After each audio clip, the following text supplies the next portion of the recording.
All right, ladies and gentlemen, here we go. We're getting ready to start, but let's do things the right way.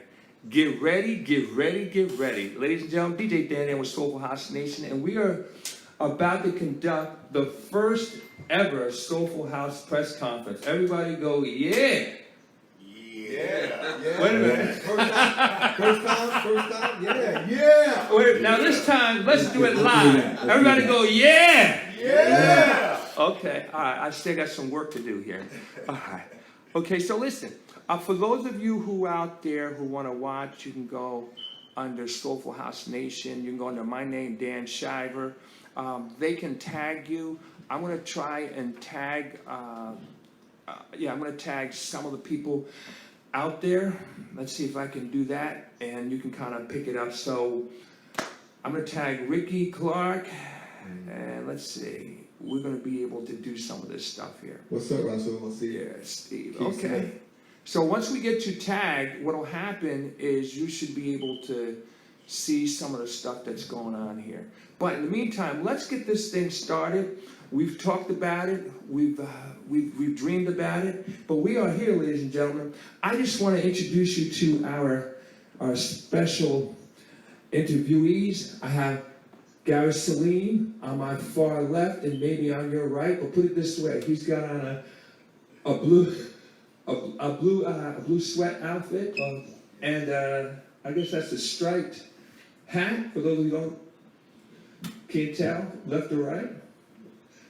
We have Curvin Mark, who's sitting right next to Gary. Then, of course, we have Ricky Clark holding the mic in his hand, and Steve Clark.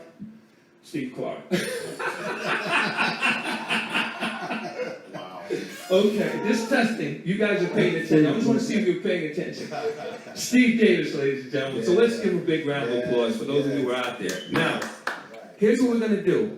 We're going to have a series of questions that we're going to ask them. And of course, a lot of this is related, and we want to really project and get the word out about their big event coming up on September 28th. But what we want to do also, too, is to let you meet them and let you share some of their experiences and also what you can expect. Now, we also, too, will probably have a way that you can ask some questions. I just tagged Ricky Clark, so Ricky should be able to, I should invite him. If he says yes, you're a go. Also, too, I'm going to hit Steve Davis. I'm going to put him, I'm going to invite him. And then I'm also going to invite Curvin Mark. I don't have Gary's information, but you should be able to get it, and or we become friends, whatever. We'll have that happen. So, listen, so all the key people are lined up here. So now let's do this. I'm going to move around a little bit, so I'll be in and out of the camera. But let's just start off with, we'll start off in the middle here. Let's start off with Curvin Mark. Curvin, tell us a little bit about you. I've been in and around the scene for a little bit over 35 years now. Been playing clubs, festivals, putting on events, different brands, Melting Pot, The Real, and BLS. Yeah, that too. that too. I've been around and done a lot. So, just basically have a love for soulful house music, but basically house music, period. I don't like to get pinned into genres too much. It all still stems from original house music, so that's where I'm at. All right. So, Ricky, Steve, and Saleem. We're going to save the baby of the bunch for last. Okay. So tell us, a minute or less, a little about you. Who? Yeah. Me? Ricky. Man, I've been DJing for about, give my age away, 40 years. 40 years I've been DJing. My brothers were DJs before me. They set the mark. I'm used to DJing so small, I was on top of crates. They put crates, I'd be up there in grammar school. I was that guy in grammar school, thanks to my brothers, man. But coming up, Nikki Barnes from Jersey City. Nikki Barnes in Basil.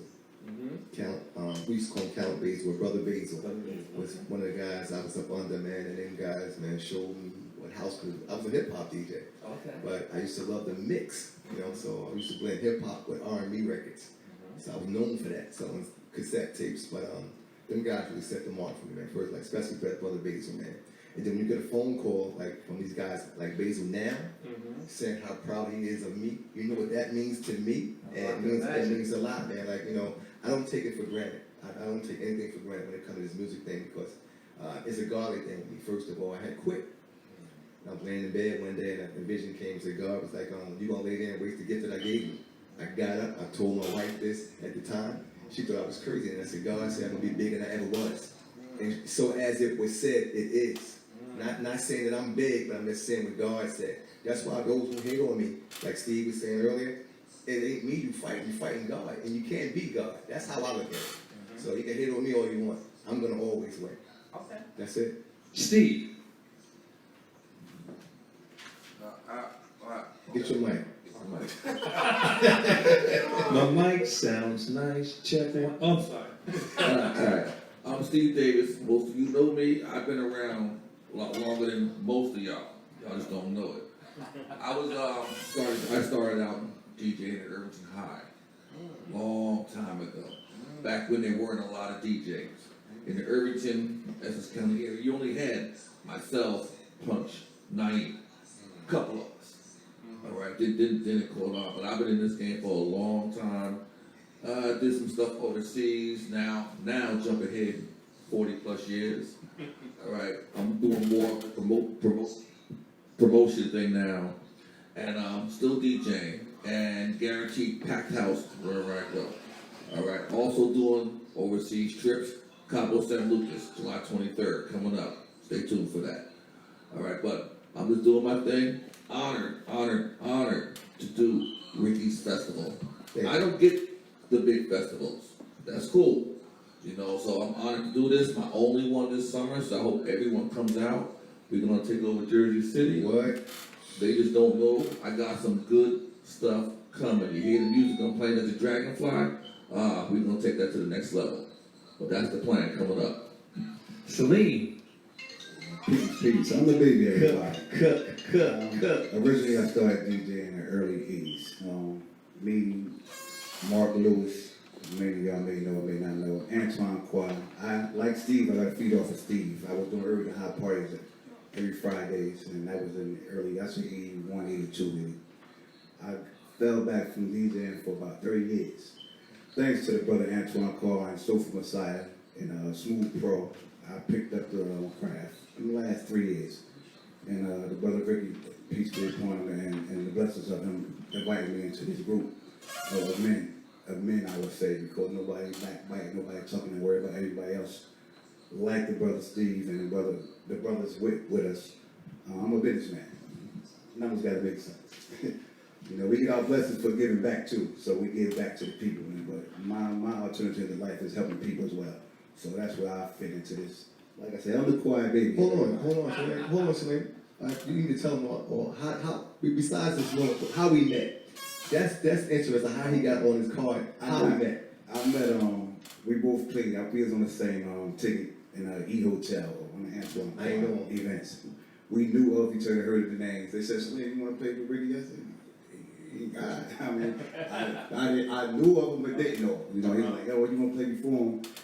I played. He said, "Bro, who is that?" So we started talking. He knew of me. We talked on a different level of life. He being humble, Dan. I'm always humble. Let me tell you exactly what happened. This is what happened, Dan. You know me, I got the little ego. I go, I'm gonna tear the building down. And I'm drinking my Jameson in the corner. So I'm sitting there, this dude playing. I'm like, what the hell is that? So I'm like, oh, Joe. I said, put the Jameson aside. Dude gonna make me play. Yo, he rocked out, man. He rocked out. He really did. And it showed me something like talent. People go by name. I go by music. If you can play, you can play. And the brother played, and I went to him, I said, man, I think I got something for you. Then I found out later on it was Mr. Network. You know what I mean? Like, people thought we knew each other from that. It wasn't about the brands and like that. We just, as men, we met each other as men. And that's, look at us now. And we like, enjoying life now. Yeah. Like he brought up the network. We started network entertainment we try to give classic good events for mature, good people. And like the brother said, we're about house music. Love the house music. Hip hop started with the Battle of the Beatles back in the 80s. Battle for the equipment. Come on, put 1200s up. I still have sisters in the garage. But, you know, being Soulful Side Marcus, you know. So that would be me, the quiet one. I'm not the white man. Well, just as an aside, I heard Ricky Clark, because Ricky and I talked, and he mentioned you back when this first happened. This is going back several months ago. So you've been on his radar ever since. Yeah, believe it or not, he's the one that doesn't talk a lot. Anyway, how did you get started with music, and who were some of your early influences? Let's start with Steve Davis. My early influences, I was the one, I would say, when I was younger, we were hanging at the club. All right, everybody wants to say, oh, we hang at the Paradise Garage, things like that. I was more Buttermilk Bottom, that's going way back with some of y'all. All right, I don't even, most of y'all probably don't know about that. I do. All right, but I was up in there. One of my earliest influence, actually, DJing wise, was T. Scott. All right, very underrated. A lot of people don't know who that was. Everybody, Tony Humphries, Steve was T. Scott.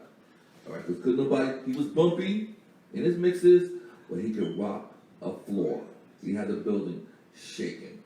All right, but that was my thing, and I kind of emulated that, minus the bumpiness.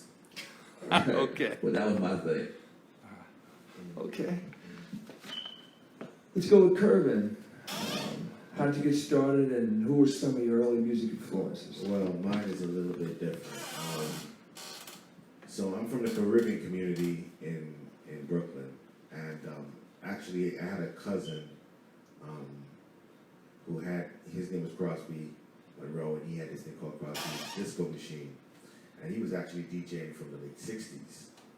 So he used to do these parties at this place called Wishco Manor, which is on Eastern Parkway and Utica Avenue, and he would get the place packed out, and he would play all types of music, and he would have two turntables, and back then it wasn't even a mixer. He just basically switched whichever way he would switch on the amplifiers and stuff like that, and that got me interested in it, especially when they started. We would do these fundraisers, political fundraisers for the opposition government in Grenada, which is where my family's from. And Crosby would play in my basement, and we would have like 200 people in my basement, in these basement parties. And I was like 9, 10 years old, and that just got me the fever that I wanted to play. And after a while, he got priced out, so I started being the DJ in the basement. This is like in the mid-70s. So I really owe it to him as the person that really got me into wanting to play and stuff like that. All right. Saleem. Music stumbled into my life. My family used to do fashion shows. We talk about 79, 80, 81. And I had a cousin that was the DJ all the time, and he needed somebody to help him with equipment. And that's how I stumbled into him teaching me how to play. And the blessing of that was next door to me, the kid, y'all might know as T Smooth Terrence Bracewell. He lived next door to me, so I'd be in his basement playing with him until I got the craft of it. Then from there, me and High started, and Mark Lewis started in, because it was all family. We from Irvington, so it all was like a good blessing to know the people that you knew. And at the time, choir was coming up, him and Magic. So we were doing the parties on Fridays, and then they'd come in and jump on the set. Nobody cared who said, they come from an era where they didn't care who set was playing on. So it wasn't no pre-programmed, so nothing like that. You just, whether it was the 2000s, rather it wasn't the controller or... Yeah. We're gonna touch that. We're gonna touch that. You know what's funny? You said you learned from Terrence. I just was talking to him 2 days ago. I taught Terrence the DJ in my basement in Irvington. That's funny. And he taught you. Yeah, I get on him. I went to school. But it's funny, I taught him and he don't taught you. That's how it works. Wow. That's funny. Ricky Clark. Yeah. But when I said I retired, I don't know if y'all heard me say I retired. Like they used to call me the wedding DJ. I think I did everybody's wedding in Jersey City. Like I was the wedding DJ. Like, you know, I got tired, got married. You know, she didn't want me. I'm gonna be honest. She didn't want me going out. You know, with the fan base. You know, blah blah blah. But I started hearing like my cousin lived over here in Irvington, and he used to bring CDs, nine CDs, and I'm like, damn, dude, rocking, like, you know, then I did a boat ride one night, and he came upstairs like, yo, brother, you really did your thing. So I was like, you know what? Now I came back, like I said, nine, like a big inspiration. And I started hearing choir. I never heard it. I mean, from that side, from Jersey City, only thing you heard was the choirs. I think I heard Steve Davis' name. What's the other guy that make all the CDs? Chillax? Yeah, Chillax, you know, and I used to buy these CDs. I always bought people's CDs though, just to hear what they sound like. I always did that. And to this day, I still do that. That's why at this event, I'm going to listen to the DJs. I feed off of them. Like I feed off the next DJ. So I think the lineup is great. So let's get off topic a little bit. I think the lineup is based. I set the lineup for to push everybody. So Steve up, gonna push him. He gonna push him, and he gonna definitely push me. So it's just like that's how lineup's supposed to go to me. You don't want a lineup on your car where you get. You know, I ain't gonna say nobody's mediocre. I'm not saying that. But when a DJ says he's good, normally he's not. If a DJ says that, let the people say how good you are. I hear DJs like when they talk about themselves, man, you really ain't that good. Like seriously, let the people say it. When the people say it, that stamps it with me. That stamps it. I know I'll talk a little bit, but I had to get that out. It was in me. Okay. Next. All right. How did you guys get into soulful house music, and who were some of your favorite artists back in the day and even now? Even now. Who's taking it? Okay. So I tell you. Okay. I'll go. Let me jump to right now. Okay. All right. You got a lot of singers out right now. But let me tell you this. Young lady, Tutu, very underrated, but can blow. Sheba Jordan and Cynthia Tucker. We had Cynthia last night at Dragonfly. Okay. She killed it. Okay. Okay. She killed it. And a lot of the singers now are taking their vocals, I would say, to another level. All right. A lot of house singers, gospel singers, all right, take a DJ, throw a beat behind it, and now you a singer. Nah, these women can blow. All right, these are the ones that you're gonna see, hopefully, in Vegas eventually doing the big shows. All right, but I'm keeping my eye on both of them, and hopefully they'll get where they want to go. But those are two of my favorite. Of course, can't forget Dawn Williams. All right, my bestie, as we say. All right, she's gonna be doing her thing, so look out for them all coming up. All right, let's go with Saleem over here. Saleem, some Classics, Lavega Holloway, Tent City, Colonel Avery. You know, those was your real classics. Today, it's more the classic, more the remixes. I'm playing commercial, but what the people could sing and know. If you go too deep and you testing, let's say you don't want to be in one tenant. But if you go too deep, but they're too exclusive and they can't sing and enjoy it, you can't go Afro and tribal all day. So I try to play for the people, not for me, not for what I got and what music. I put a million songs on and they be like, what the fuck is that? Peace. But you can't play for yourself, you play for the people. So I try to just get them today's artists that they relate and can understand and sing along. That get in their song, that heart, that soul. Kurtman, how'd you get into Soulful House, and who are some of your favorite artists, classics and today? Well, I got into the soulful. I got into the soulful house thing when it hit here in the New York, New Jersey area, mostly from the mix shows. So when Tony, Timmy, and Merlin were doing their shows, that got a lot of us like woke. Okay, and it definitely hit me real hard. Like I gotta do that. I gotta, the music was just coming in so fast from Chicago at that time, and most of us were young. No, in fact, all of us were young, and it was a fad. Just like people talk about hip hop, it was the same thing with house. It was like this thing that was just coming in, and we were getting it at the club, and you go to the club, you meet that lady or whatever, and you would just dance hours on end with that house music. But it was definitely the mix shows. So for me, my direct link and the direct influence is Timmy and Merlin. You hear my style; those are my direct influences. In terms of breaking, it's definitely Tony. Tony's that guy. So those are my three main influences. How about the Steve and those guys, they're prior to me, and prior to those guys, and I guess I'm a direct descendant of, I'm a descendant of that, because there's always generations. There's the first generation of DJs, the second generation, I consider myself third generation.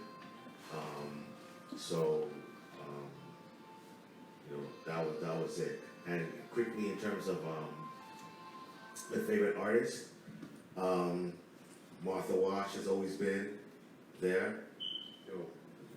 It's like, she doesn't perform around here enough for me. Martha's like the truth. Seriously. Leave the light on. What? Yep. What? Her, Jocelyn Brown. I was lucky enough to have Jocelyn Brown perform for me at Coney Island. So Jocelyn,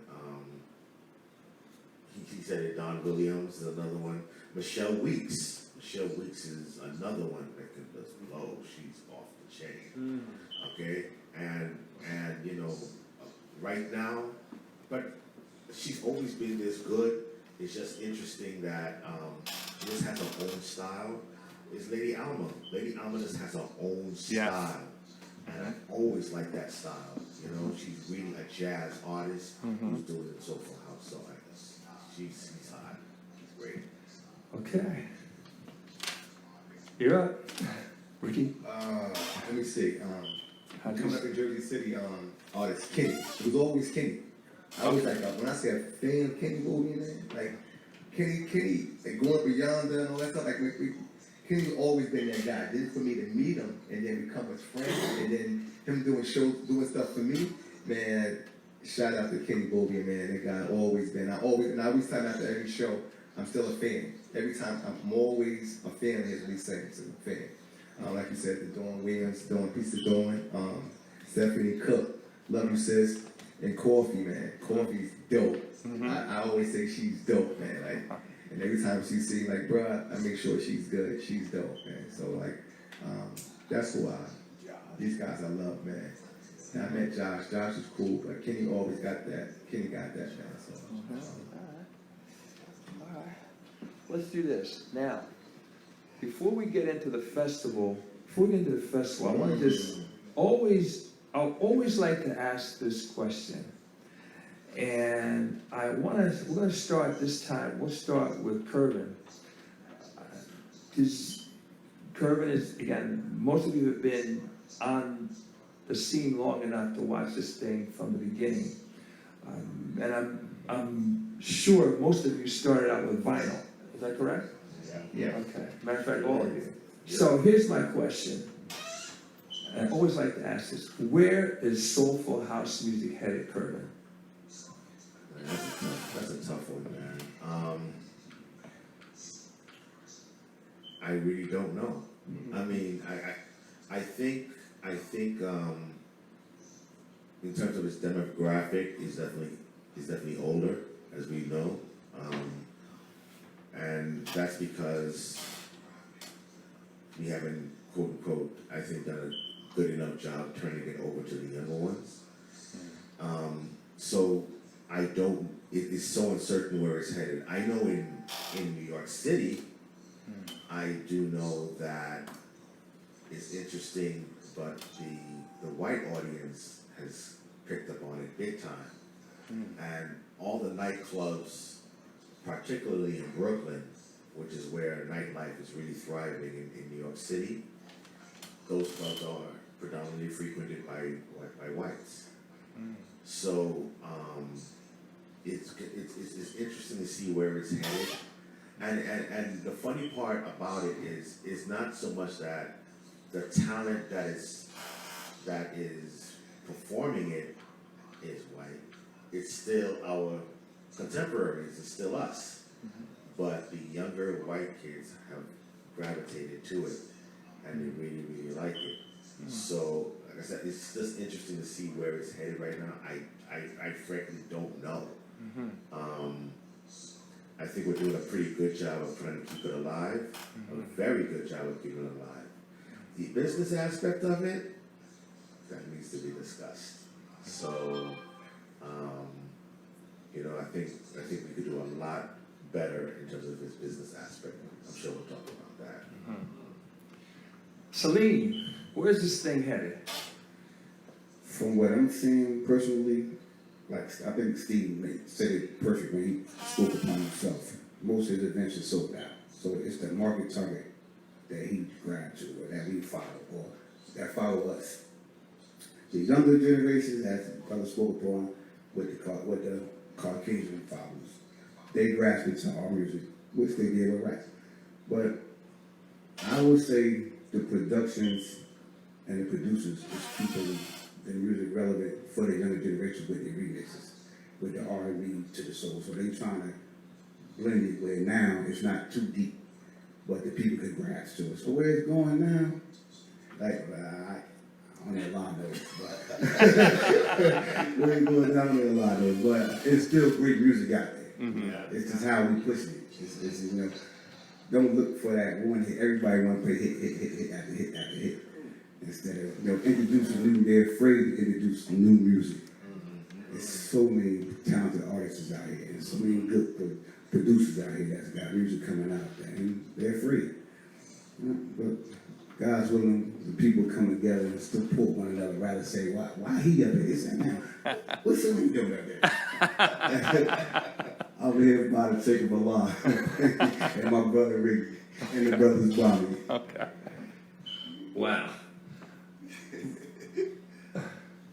Where's it going? Who me? I see it's like some piggyback of what Slim said. You know, we got hot producers now. We got the Mark Francis now, the hit makers, Dave and T Smooth. Like they got some heat, man. Corey. I mean, I heard some of them brothers things, man. They got some stuff. Like Slim said, though, people be scared to introduce new music. Everybody want to play what they think the crowd want to hear all the time, like that hit. Sometimes you break a song, you be surprised. Like, lady, I don't know how long that song was out. That song was out for a long time. Yes, it was. Yeah, so, and then somebody played it, and then I look at it. See, somebody took the risk and played it. Now it's hot, you know. But they said, where it's going at, though? I don't know. We doing our part. That's why we have the festivals to give them the music. You know, so like he said, on the market part, it needs to be discussed because no one's buying records or like they used to be in record stores. I used to come out with an arm full of records. It's not that anymore. You know, with DJs, some of us share music with each other. Some of us, you know, some of us like, oh, I can't give you that. I can't give you that yet. Huh? And then what kills me is as if we're gonna play it the same. I highly doubt that. You know, but I can't give it to you yet. So when can you give it to me? But then again, I don't mess with everybody like that when it comes to music because I deal with who I deal with. You know, so It's interesting you say that because back in the day I could understand that exclusivity, but it doesn't make any difference anymore because the music that comes out is basically feature the artist and they get the artist out there and they get them bookings. So the faster it gets out there, I mean, the artists by and large, they're not making money from the sales of a song being out. They're making it from their performances. That's where they're making the money. So, you know, that mentality about, you know, like, oh, you know, I got this and you don't have it. I can't give it to you yet. You can't give it to you yet. When? You know? Saleem would call me for a record. I'll call Saleem, I need that. He said, all right, let me make a couple phone calls. You know, but I asked a DJ for it. He couldn't give it to me though. I'm like, really? But then he gave it to Saleem. This thing gives it to me. So I'm like come on, like, seriously? All right. That's what we doing? Okay. That's what we doing. All right, Steve, what's your take on I want to hear this. where this thing's This is going? going to be interesting right here. I'm gonna be nice. I'm gonna be nice. Okay.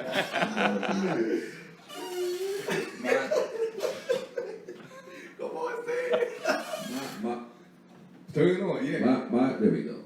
My opinion is the scene. You say the Soulful House. I'm gonna say the scene in Jersey. The scene is thriving very well, but the key word is oversaturation. That's the point that we're at right now. People don't understand the business side of things. It's all about what can I do? Can I get in for free? Everything is about free. The hell with, you're not supporting the DJs, you're not supporting the artists, you're not supporting the sound men just by showing up. All right, we had at least 50 free outdoor events this summer. Last year it was around 25. Next summer, oh my God. Oh my God. And what folks don't understand the business side of things, what I'm saying is, while you guys are all doing this free stuff in the summertime, all right, guess what the clubs are doing? The people who have bills to pay, the bartenders, the waitresses. A lot of clubs lay off half their staff because no one is supporting them. Steve, can I jump in? Say something? Right. Touch on what you're talking about. Okay. Because they need to know, I don't get a budget for my event like half of these counties get. I don't get a budget. So I depend on the vendor, to pay some of the bills. Sometimes I got to come out of pocket. People don't know that. Jersey City do not support what I do. Every year for 5 years they've been saying we're going to give you a budget. Have not got it yet. So when you say why do I do a festival, it's for the people. It has to be. I don't make money from it. But I will tell you what, though, when they show up, that's my payback, though. Go ahead, Steve. Now, people say to me, Steve, you got a big following. You this and you that. Why don't you do a festival? Okay, I'm gonna go. What part? I gotta find an empty lot somewhere. Market's book, right? Empty park. All right, so I gotta find an empty lot somewhere. Wow. I gotta pay for the permits. I gotta pay $5,000-$6,000 for a sound system. I gotta pay for the insurance and all the things that go along with it. So now I'm in the whole $15,000. All right. Yes, you're gonna love my event. All right, but I'm gonna smile on your face, but and my wallet is empty at that point. And people don't care about that, and that's what gets me. You go down south, you go to the some of the EDM festivals that where music conference used to be at. Those white kids rocking hard, they're spending 25, 35, 40 bucks to get in this thing. But when you do that, you can get the big artists, the big stage, the pyrotechnics and all that stuff. That's where we should be at this point. That's where we should be. They doing it in Chicago. Chosen Few Picnic was free for years. Do 25,000. They switched to making everybody pay for it. Their attendance doubled. It doubled because they appreciate their house music there. Here we don't. We just want for self. Yeah. Speak, Steve. Everything is for self. Speak. All right. So all I'm saying is, if you love us that much, if you love the scene that much, all right, support these brothers, the people who gave you those festivals.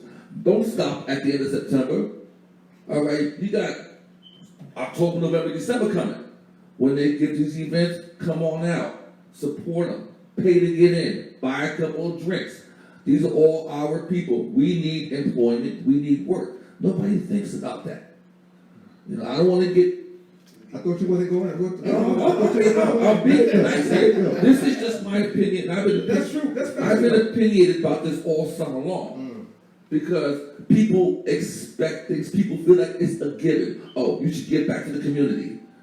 I'm only charging $10 to get into the party. They was charging $10 in 1980. Listen, I got this feed That's 40 years ago, 50 years ago. Wow. I got this feed off that water park right there. We did something at the water side, right? It said, Saleem, the ticket's $100. Wow. I said, all right, take your wife there. The brother took his wife there. He said, man, it costs $230. I said, you had 3 hours of a course of a buffet open, an hour of dessert open, 4 hours valet parking, $100. You got 1 meal. It cost you $200-something. What was he getting out of this?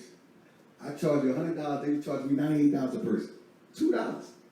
I made $2 a person. Brittany was there. Yeah. Classy. Classy. On the water at the Hudson, beautiful venue. You can't make it. But as you said, where our music going, where the support come, anything we do for free. Even the boat rides. Put Steve back on the mic. Put Steve back on the mic. No, actually, Steve. the reason is because before you guys came in, everything that Steve said, I was saying the same thing, right? Yes. Okay. And we were talking about the business of it, and what we've done, what we're doing, we've done it. We have devalued to the public what we do. We're all complicit in it. It's not just the public, we're part of it too. Because there have been many guys who are like so hungry to play that they'll do anything to play. Oh, I know that guy. Oh, you know too? I know that guy. Okay. Hey, you know that guy. All right. Man. So it's not just putting on the festivals in these parks. Some they'll put them on a playground. They'll put them on anywhere. Okay. Come up there sometimes with substandard sound systems, and the people come out, and for the whole summer, all they're thinking about is free. And coming from New York, and I see like 50 plus free festivals here in Jersey, and then we have in Coney Island where it's totally gotten out of control over there too, because Coney Island used to be just 3 of us. Now it's like there used to be 3 of us doing it at different weekends. Now you'll have 4 parties on the boardwalk all playing the same music. I mean, I remember there was one situation where one party was playing My Joy and the other party was playing My Joy at the same time. So it was like, wow, this is out of control. Wow. Hey, Iona, you hear me? Iona. So the whole thing about devaluing what we've done and being afraid to charge, and he made the point, like I said, the same thing to you guys about the chosen few. It's the same thing in the House in the Park in Atlanta. House in the Park in Atlanta was free, and now they're charging, and they're still getting 10 to 15,000 people. And here it is, you guys have the bang out, and I've spoken to somebody we all know very, very well, and he knows the business, and it's like the bang out has between 25 to 30,000 people. And can you imagine if they would have had each person pay $10 to go to that? And what happens when these people pay, then it makes it possible for us to elevate, and they get major artists to come in to perform. These major artists then want to mess with us and say, okay, you know what? Wow, they got a serious audience. They got the capital. You know what? I'm going to now do some remixes or put out some production with the Jihads or whoever that are playing at these festivals, because now it makes sense. That helps to elevate our scene, and these are things that people miss. So, like I said, the whole business is a big thing. It's not. Let me say something. Piggybacking off of that. People ask me why I don't have artists. This is why. I cannot pay an artist if I'm just paying the bills to have the event. Then I got to come out of my pocket with like $1,000+ for an artist. If I don't have artists, this is why. There's a rumor that Momo and I are going to do a show on October 5th. There's a rumor out there saying that we're going to do a show talking about, are there too many events, and should we go to a paid model? That's the rumor out there. Well, And we'll speak to that later. Mm. Now, what I want to do next, let's start to move toward the event. So now we have a chance to meet everyone, get some feelings, some philosophies on the table. Okay, so I'm going to have to start this off with Ricky. Ricky, what can we expect on September 28th? You hear a lot of people always sitting and have their events. Oh, it's going to be this, it's going to be that. I never say that, because you don't know what the count will be. Like, you never know. Last year was great, For this year, I think it's going to do well. Again, it's going to do well. And I think, like I said, I brought on Steve Davis for a reason. The brother put his work in. You know, he really put his work in, and like I said, I'm the type of guy, like Daniel, I don't talk a lot, I really don't. If I come out to the events, where you see me at, in the corner somewhere, I'm never on nobody's stage, I'm never doing none of that, I'm just there listening. And I said to someone, I'm putting Steve, I put you on way before I put you on, to be honest with you. I'm like, really, I already knew it. Like, I said, I'm putting him on, like maybe midway last year, I'm putting Steve on, like, really? And said, you and Steve don't get along. I said, me and Steve don't even know each other. See, that's the thing. It's like this thing, people say certain things. I don't feed into that. But moving like to the event, I think it's going to be a great event. The lineup is great. It's a great lineup. And met Brother Kerwin today. Brother called me, and the thing is, when brothers got a name like himself, when they call you and they introduce themselves to you, he didn't say, I got to be on your card. I got a phone call, someone said to me, you need to put me on your card. You need to put me on your card. Like, seriously, you need to put me on your card. I'm like, why? You know, like, why? What are you gonna bring to the card? You don't even promote yourself. You ain't gonna promote my event. You ain't doing that. And that's the thing, though. Like, seriously, that's the part that kills me. People don't support when you put them on. They don't. What is so hard about you getting up in the morning, putting the flyer out there? This is what we're doing. You know, I don't get that. You know, like I said, your brother Kerwin called me, and then we clicked. We just clicked. Then outside of music, my health wasn't good. Brother called me. Not a DJ that I hang with didn't even call me. The brother asked me how am I doing, man. That spoke values, man. DJ Tron from Chicago, brother that we that speak behind the scenes called me about my health, and I really, really appreciate that. Thank you, bro. Really, thank you. Like I said, going back to the thing, it's gonna be fire. Listen. Everybody get ready. It's going to be fine. Because I know I'm bringing it. Okay. I know I'm bringing it. Okay.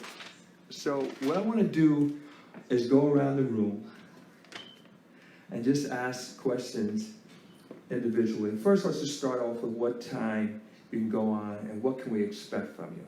So, Steve, what time do you go on? What can we expect from you that day? Steve got happy hour. Well, he did talk about drinking, right? Listen. Yeah, he got. I mean, I think. Go ahead. I'm playing around 2 o'clock, 2-ish, depending on how things flow. But my plan is, I know pretty much what I'm going to play, but I'm not going to be playing stuff that the two guys before me played. You know, I'm smart enough to get there early enough to listen to the two DJs ahead of me, because I don't want to play what the guy in front of me just played, because a lot of DJs do that. They show up 10 minutes before their set, okay, I'm ready. And you say Lady Alma, how many times you gonna hear Lady Alma at this festival? You go to any festival, you gonna hear that damn song 3 times. Yes, you are. Yes, you are, because the DJs just don't care. They come 10 minutes before they set. I'm not doing that. So how hard is my job then? Being last. No, See, that's a tough job. But honestly speaking. But the thing is, you should be fine. Because the guys leading up to you, we all have our own styles. That's true. All right. I guarantee you, what I'm going to play, ain't none of y'all going to play. All right. And if you are going to play, it's not going to be the way I play or the mix that I play. Because I do a lot of my own edits that I have for myself and I keep private. I'll rock them at the Dragonfly or the Blue L, but you're not going to hear a lot of that stuff shared all over the place. You're not going to hear a lot of DJs playing my edits because they're mine for a reason. Let me get some of those, by the way.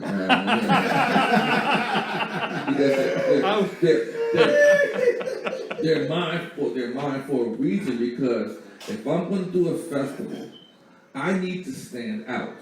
All right, I need to put my best foot forward. Yes. All right, I need to be on my A game, so that when you at the end of that festival, damn, Steve rocked that shit. I ain't never heard that before. Wow, and it was 2 o'clock in the afternoon. Nice. You know, but your job as the closer, bro, you be fine. You will be fine. This is why we need everybody to get out there early, man. I'm thinking they're gonna be out there, Steve. So it's gonna be a great day, man. Oh, we're gonna have fun. That's right. That's the thing. That's the thing. We're gonna have fun. That's his thing. You know, and also, wait. Okay, you're good. And I'm gonna continue. All right, I'm gonna go up there. I'm gonna do my thing, but you know what I'm not gonna do? I'm not gonna go Congo Bongo. Congo Bongo, that's what I call it. All right, I'm not gonna go Congo Bongo. Y'all wanna go Congo Bongo? Y'all can Congo Bongo. or you want. And I say that because No, can you just explain what that means for?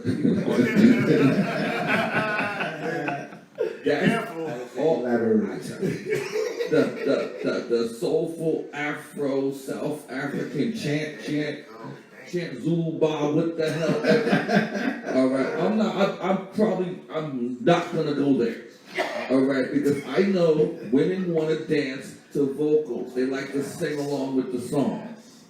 All right, and me getting up there playing a bunch of combo bomb stuff that they hear at every festival. 6 to 7 hours of that stuff. Your ears are going by now. I'm pissing off a lot of people. That's life. All right. But the thing is, I'm not knocking anybody's hustle. But if that's what you want to do, it ain't me. All right. So I'm going to do what I'm going to do, and we're going to have a good time. I talk a lot of shit, right? But we're going to have a good time. We're gonna have a good time. I'm gonna take y'all back, and I'm gonna bring you forward, and I'm gonna take you back again, and I may leave you there. But we're gonna have a good time. There you go. And I'm gonna leave a nice set for the next DJ coming on. I'm not gonna play hit. There's a lot of music out there. Yeah, it is. That we can go.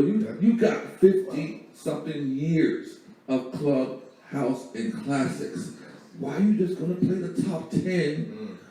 Every DJ want to play the top 10. You know, all you got, you type in Manu, and I'm gonna play all Manu. You know, that's hours of combo bumble with repetitive beat to it. Those people who love it, I applaud you, but I'm not going there at 2 o'clock in the afternoon. I'm just not. All right, so I'm gonna make sure you have a good time, and I'm gonna play some good music. We're gonna sing, we're gonna dance, we're gonna drink a little bit. Oh yeah. We're gonna drink a lot of bit. Oh yeah. And then we're gonna VIP gonna be lit. We're gonna drink it some more. What? All right. No, I don't want to ramble here. Oh no, we got VIP tickets passes. We got a couple left, y'all. The VIP passes. VIP passes. Y'all need to get those. We got the VIP passes. You need to get those. All right, so listen, let's go next to Saleem. Oh. Saleem, what time do you play, and what can we expect from you? What time? 7? Yeah. I get on at 7. You expect me to push Ricky. You can expect me to feed off the crowd. I'm watching what they're doing and how the crowd reacting to the music. I have no set program. Like my brother just said, we got too much music.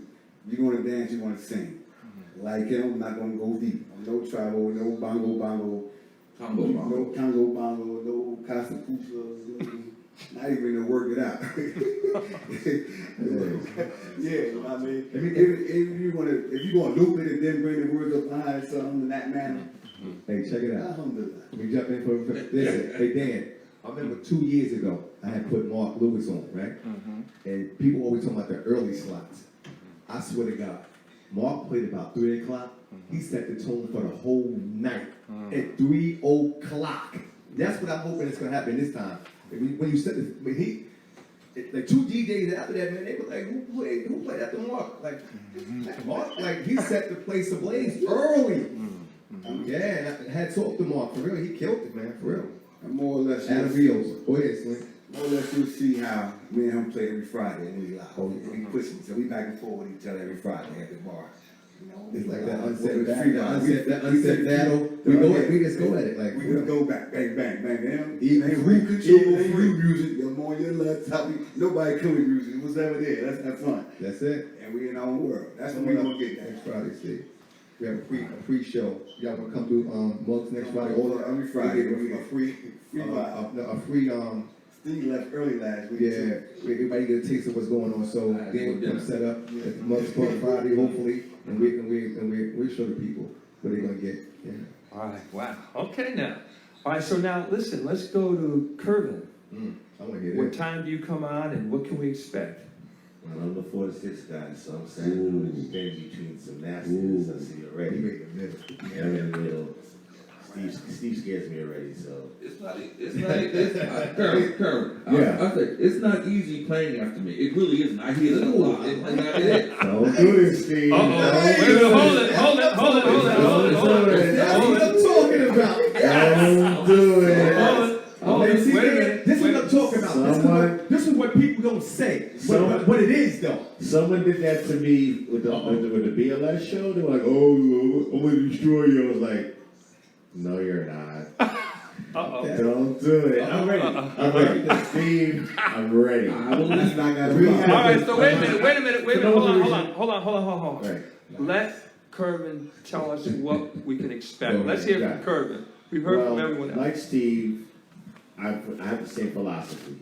Mm-hmm. Like Steve, I have the same philosophy. Will I play something tribal? I might, but I don't have a set in my mind. I just come in, I look, I listen, and then I'm like, okay, you know what?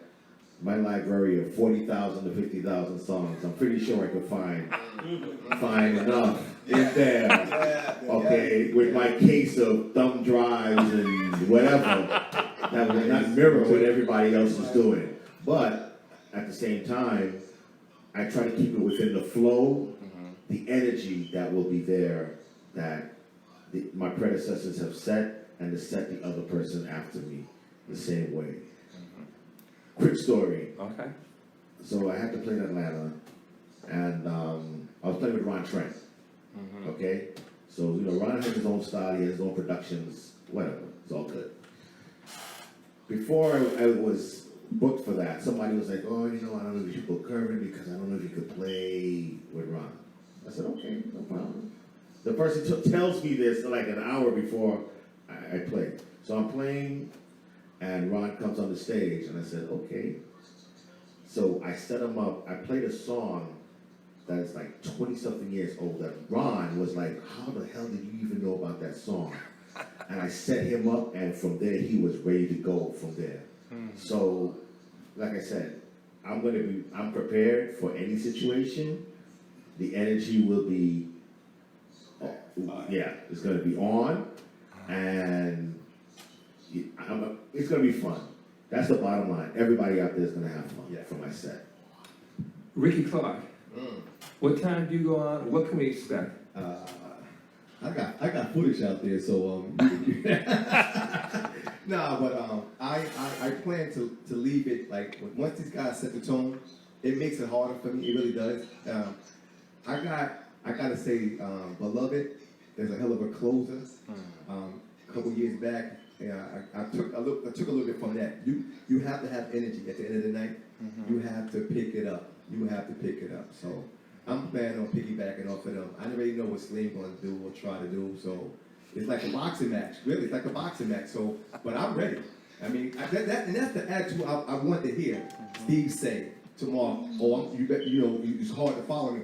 That's the thing that always is, but nobody ever says it. Every DJ really wants to outdo the next DJ, and that's true. They never say it though. Oh, I just want to go up there. Bullshit. Really? Listen, 1 year I played before Kevin Hedge.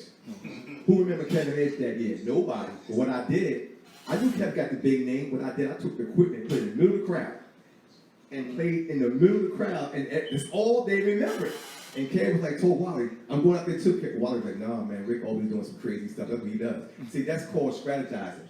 I knew what Kev was going to bring. I knew he was going to bring. So I said, let me counter this. And then, but Kev, that's my guy. Big up to Kevin Hedge, man. Appreciate you, Thrill. Brother Basil, appreciate you. But I'm bringing it. Like the thing is, like they said, I'm the last one, so I get to hear everybody. And chances are, I can never set a folder where I'm going to play. Because I already know they're going to play some of that. Like he said, 40,000, it's like 50,000 records out there. And some of the old joints will get them up too. So I got a plan though. I got a plan. Wow, okay. Wow, okay. So listen, so all I hear, I'm going to use the word co-opetition.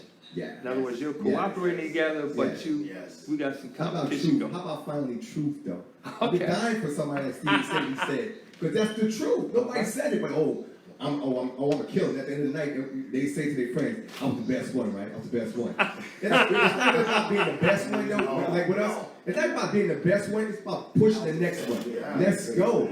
Like Steve said, like that just makes him play harder. Just by what he just said. Oh, you best believe he may not say it, not being modest right now, but in his mind, like, In okay. the back of his head, like, Yeah, but that's the truth, though. See, that's truth in DJ world. That's truth. I mean, I was thinking behind Steve. I was like, ah, yo. That's true. I know what time it is already. See, but he's the ringer. There's a reason why I play in the lineup, but he never heard him play. So that's gonna make Saleem like what he got. If I was Saleem, I'll go. What I do, I always go pull up footage or pull up some music or and see how he sound. Research. Let's sing. The funny thing with that, right? Uh-oh. How we met. Go back. That lineup, that ticket was me, Henry, Kevin Hedges. Oh, They said, you Something want to happened. play? Something I said, happened. You want to we ain't going that far. Yeah, see? They said, you going to be all right with this lineup? I said, that's why I get back to God here. I feel God. I feel Allah, yeah. But another man, another music playing this thing, nah, we going to have fun. I'm going to have fun regardless. The people going to dance. I said, We rock the we said the music. top. We rock that. We definitely They didn't want to play it. We still there. People ain't want to play that night. We still there. We still there though. We tore that place down that night. Yeah. People didn't want to play that night. What? The DJ was like, nah, I think I'll take the other route. Hey, it is what it is. It is what it is. Well, you know, this kind of is sort of like in a way with hip hop with the battling, but it's just not. It's typically unannounced. Right. When you have this here. So let's go to the next thing. What gives you the most excitement about doing the festival? Is it the playing? Is it interacting? Is it what? So let's start with Steve. What gives you the most excitement about this? well, my biggest thing is, like, again, I don't do these things. I'm about to say that. I was about to count it. This is his first time on that stage. All right, in my entire, I'm gonna say postal career, damn. He's going postal, ladies and gentlemen. He's going postal. How the hell that slip in there? Anything can happen. All right, in my entire DJ career, I've done 3 festivals in all that time. No, I know. Well, but I mean, I've done 2 actually, Yeah. not including him. but I mean events. Period. Where do you get the most excitement? I just happen to say festival, but just events. Period. Where do you get the most excitement? Well, what? Having a packed floor, having a packed venue. Yeah. That's the biggest thing. You know, knowing those people came out to, in their pocket, came out to support what I'm doing. All right, I want to give back, and you know how I give back? I give back by hiring good DJs, classy venues. All right, giving you an experience that you're gonna take home and hopefully come back for the next one. All right, having requirements in my head. With my events, you need to put some shoes on. All right, Okay, now. I'm real funky about that. All right, I paid for it. This is what I want. All right, that's how I get my excitement, to see the smile on your face, to see a smile on the women's face when the guys walk in. Because, you know, there's always more of them than us anyway. But to see them smile, looking at the guys, dressed nice, smelling good, wanting to dance, wanting to buy drinks. That's how I get off. All right, maybe that. I'm old school. All right, but I'm enjoying my life right now. I got no qualms, mostly. Yeah.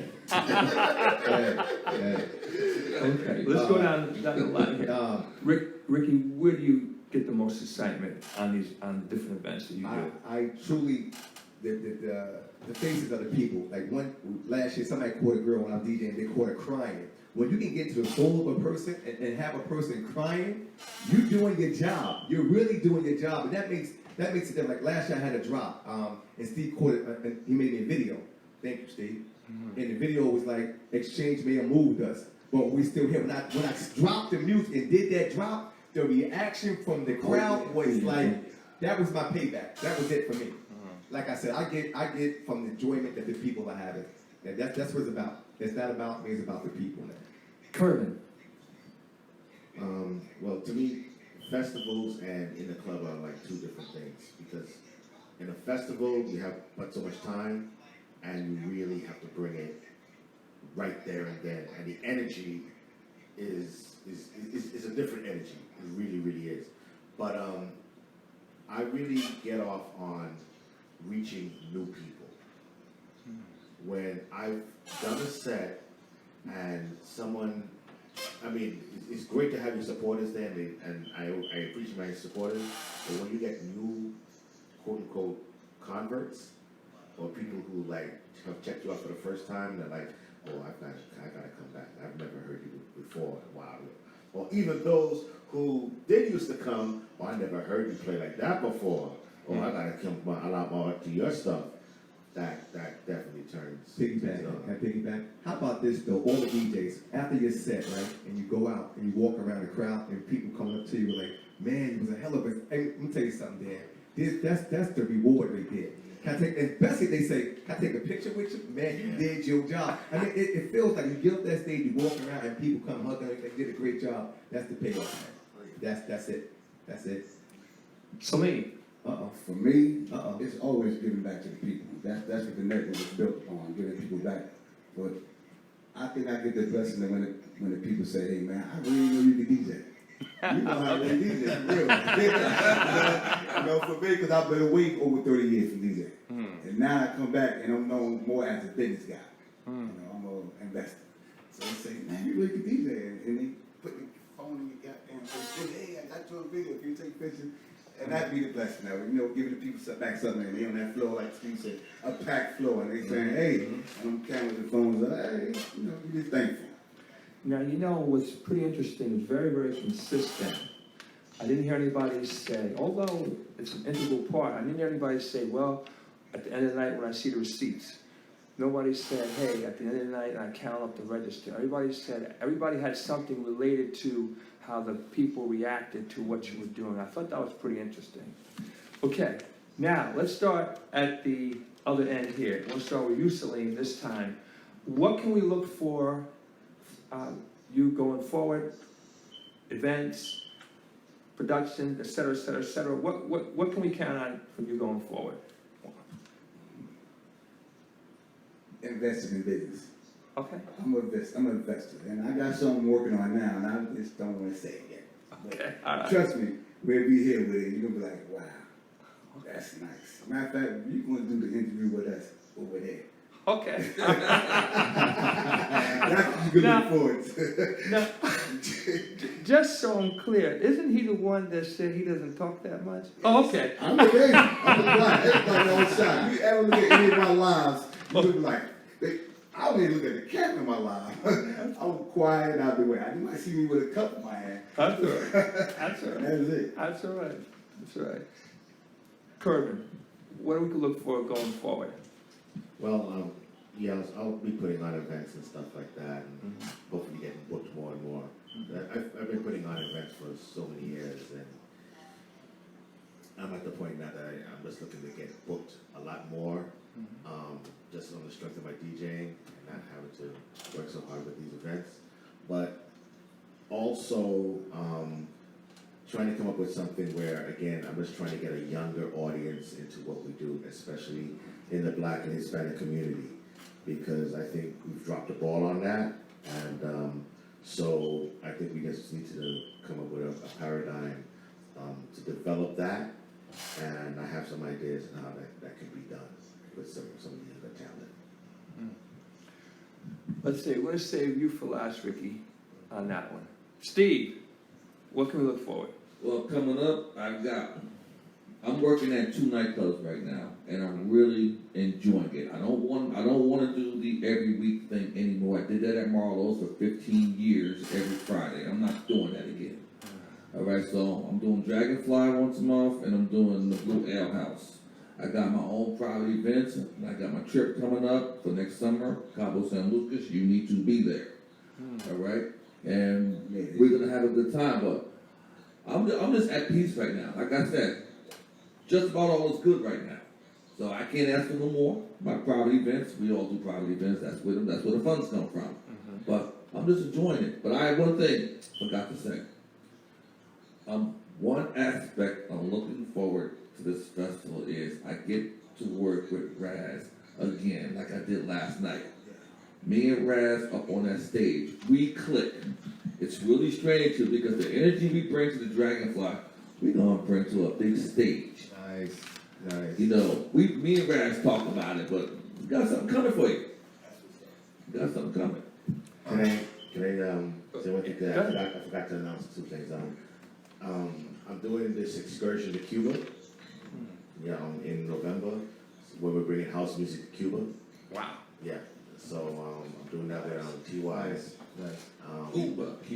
Yeah, so it should be good. So, I saw that. okay, I yeah, feel like- yeah, I have that coming up, and then I have this huge Halloween bash that I'm going to be doing over at Jimmy's 38. That's going to be the after party to the Halloween parade. So those are the two things that I really got coming up as well as announced. Thanks. All right. Ricky Clark. Things that you can expect. I'm already working on my 2020. I'm already working on 2020 event now. I already started the 2020. Next year, I think I got the cat up the bag. I think, can I? Me and my brother, the quiet one, we will be joining forces next year Okay. on a 50-50 venture. Free ride network, how we want to put it, network, free ride, entertainment. We putting our companies, business companies like together. Next year, it's going to be, if you think it's going to be something, it's going to be something. And I think me and Steve Davis is working on something, probably March maybe, we didn't say that, but Middle of March. we got, me and Steve going to do something big coming up. So, Real big. yeah. So it's gonna be really big. So y'all can look for that in March. Hopefully we have tickets ready next week. If we can, If you're finding find. big. Yeah, we find. No, the Okay. date gonna be All out. right. So hopefully we announce that next soon. Hopefully, yeah, it's coming. Like I said, I already started the 2020 event already. I started that. The one I do in July. What I want to do, I want to put it out there now in July, right? I normally don't DJ, like people say they give back, like me. I always, my July event is my give back. DJs who don't get on, I give them that day to perform, like it's a big stage too. But I was thinking this year, bringing back, it depending on how it works now, where they're going to get next Saturday, bringing that team to July. Because I think it's going to be worth an encore. I think it'll be worth an encore. I do. I truly think it's gonna be something special. I just got that feeling. And I never go into an event like I am this one. I love the lineup. I really do. I really love the lineup. I do. Well, I'll give me enough time to recover from Steve beating me down. Yeah, man. Okay. Yeah, Steve, that was honest. Brother Basil, I see you, man. I love you, big bro. Love you, man. All right. What up, Basil? Okay, here's a lightning round question. Lets you know how they have the, Uh-oh. you know how, like if Let's you, go, Dan. like, you ever watch on TV when they say, if I say, word association, that's what I'm looking for, okay? So here's the lightning round, and then we're gonna get ready to close this up. Lightning round. Okay. Okay, I'm gonna go across the room real quick. First thing that pops in your head. Okay, Corbin Mark, up and coming DJ we should watch. Thanks, Shonda Trent, for that question. Up and coming DJ we should watch. Lightning round, quick. Ding, ding, ding, ding, ding, ding, ding. Amir? Up and coming. Amir? Okay. Ricky Clark, up and coming DJ that we should watch. Saleem. Okay. Okay. Saleem. Really? All right. Okay. Steve Davis, up and coming DJ we should watch. Shonda Trent. Okay. Shonda Trent. Shonda. Saleem, Shonda. up and coming DJ we should watch. I ain't gonna say he might be up and coming, but he's very underrated. I'm gonna say DJ Truth Okay. All right. Okay. and Steve Boys. Next lightning round question. All right. And this is the last lightning round question. Okay. I'm gonna give you a magic wand. Everybody's got a magic wand. And you can make one thing happen in this Soulful House community. What would it be? Saleem. Unity. Okay. Kervin. Youth. Ricky. Paid outdoor events. A small price start off. Steve. Understanding that egos don't matter. Okay, all right. Okay, It's now, not trouble, all Steve. right. That's starting All right. trouble. Yeah, that's true. Okay. That's I'm true. not starting trouble. I'm just speaking the way it is. Nobody want to say this stuff. I don't understand that. Hey, We are I all ain't mad at you. grown I ain't mad at you. men and women.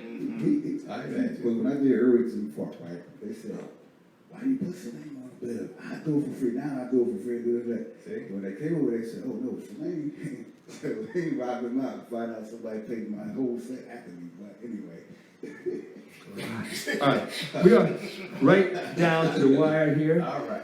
Okay, we're gonna start with Steve Davis.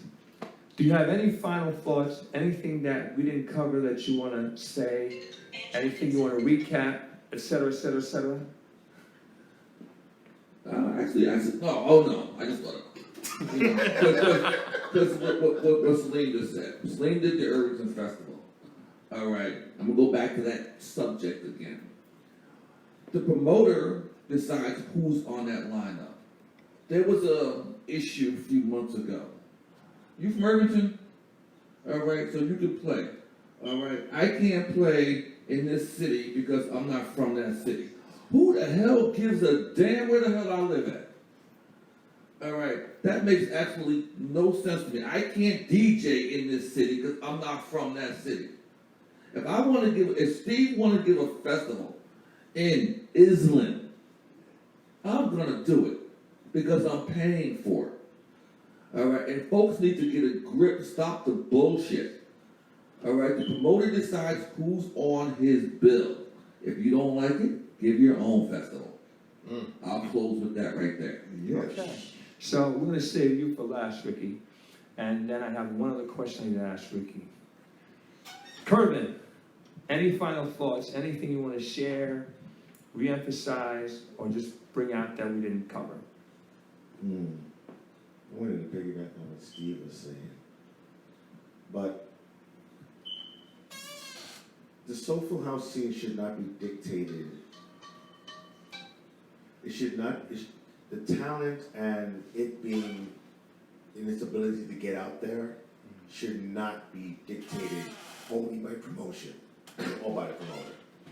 It really shouldn't. It should be a whole community thing rallying behind that talent to get out there best that it can. So we have our work cut out for us. We really do, because at times, because of the political entities that are, the talent that needs to get out there, especially I keep on bringing about the young talent that needs to get out there, doesn't get the support that it necessarily needs. And that's because I don't think that we put in place a business model that makes sense for it to thrive. Okay. Saleem. I'm the quiet one, so what can I wait for? I didn't say. Oh, I bought some toys, right? Steve, they know the toys. I'm learning these new toys I got. I got the tour ones, the DJ tour ones. Okay. So, Okay. I said, hey, bro, why you buy them? You don't even, this your hobby.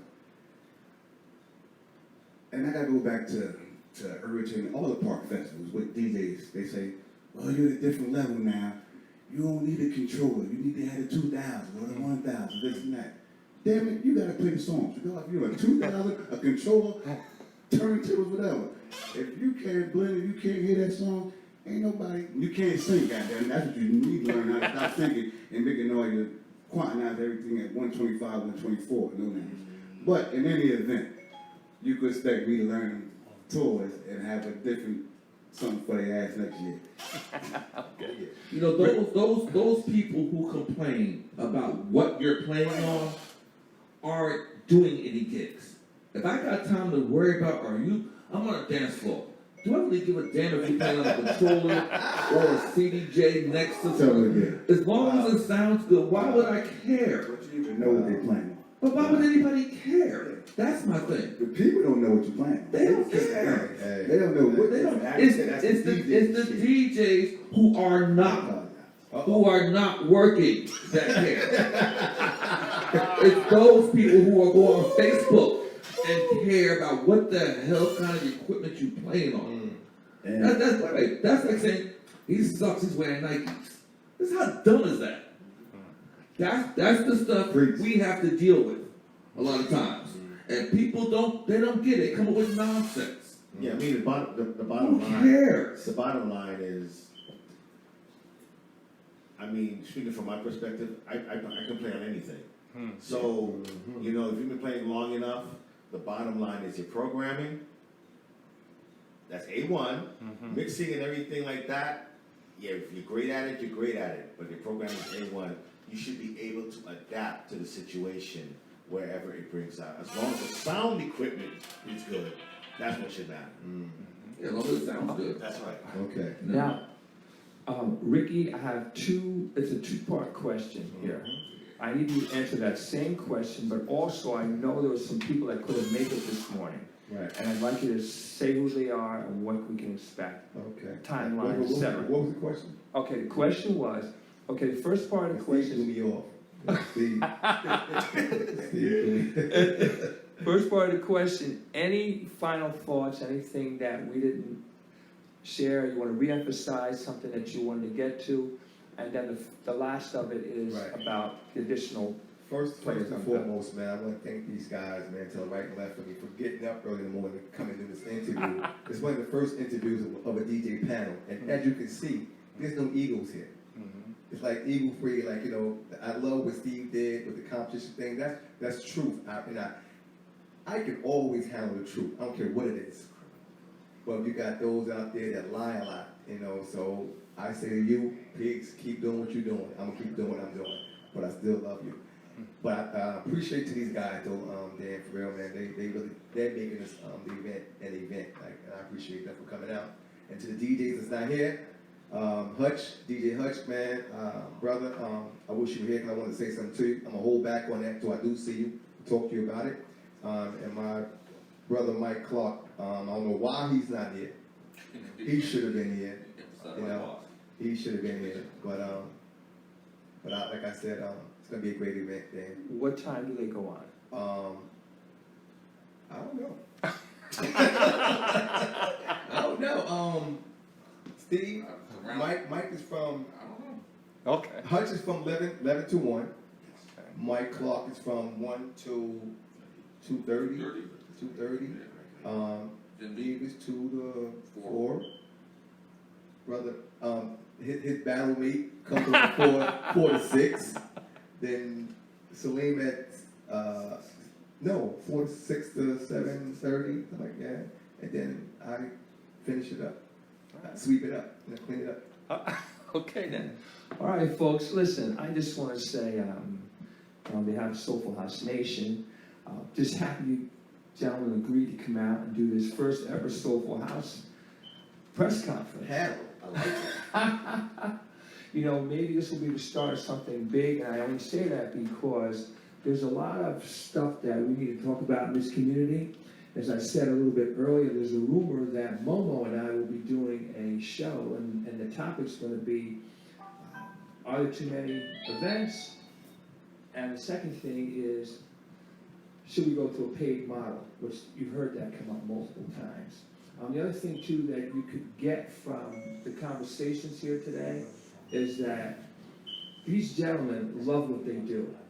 And they need money to make the thing go and keep it going, but in the end, it's to please the people. So I think that's something that could deserve a little round of applause from you guys, by the way. Because in the end, that's what you hear. All right.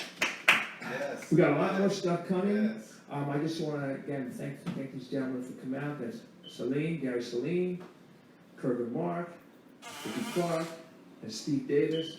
Thank you so much for coming out. My name is DJ Dan with Soulful House Nation. Get ready, get ready, get ready.